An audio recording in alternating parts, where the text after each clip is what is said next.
Today's lesson is a parable that Jesus told the people. A parable is an earthly story with a heavenly meaning. One day there was a man that had 2 sons. The younger son told his father that he wanted to have part of his inheritance. So, the father divided what he had and gave part to the son.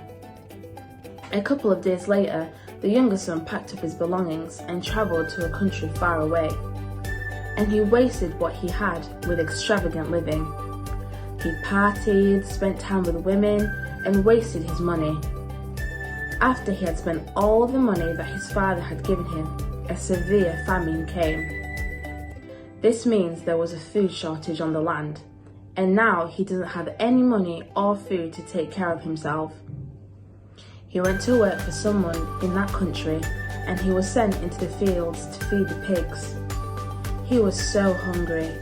He would have gladly eaten the pig's food, but no one gave him any food. He thought to himself, "My father has servants, and they have bread to spare, and here I am, hungry." He decided he would go back home to his father and tell him, "Father, I have sinned against heaven and before you. I am not even worthy to be called your son. Make me one of your servants." He made the journey back to his father. When he was far away, his father saw him and had sympathy for him. His father ran and kissed him. He told his father that he had sinned, and "I am not worthy to be called your son." But the father told the servants to bring out the best robe and put it on him, put a ring on his hand and sandals on his feet. He told them to bring the fatted calf and let us eat and be happy. "My son was dead, and now he is alive. He was lost, and now he is found." But the older son was in the field. As he came to the house, he heard the music and asked the servant what was going on. He told him that his brother had returned home. He is safe and sound, and your father is having a celebration.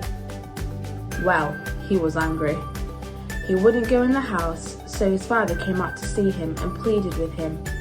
He told his father that he had stayed home and helped him, and his father hasn't ever had a celebration for him and his friends. But as soon as my brother comes back, he has wasted all his money, now you have a great meal for him. His father told him that yes, he was always there for him, and everything that he had would be his. But it is right to be happy, because his brother was dead and now is alive. He was lost, and now he is found. In this parable, Jesus is telling us that we are sinners and are doing things with our money and friends that God doesn't like. It's like we have left him, like the son that left home. We are lost, but when we decide to change our lives, we go back to the Father. He was God in heaven. You ask for forgiveness and what you did wrong. God is always happy when you come back to him. Jesus loves us, and he will welcome us just like the son was welcomed back home by his father.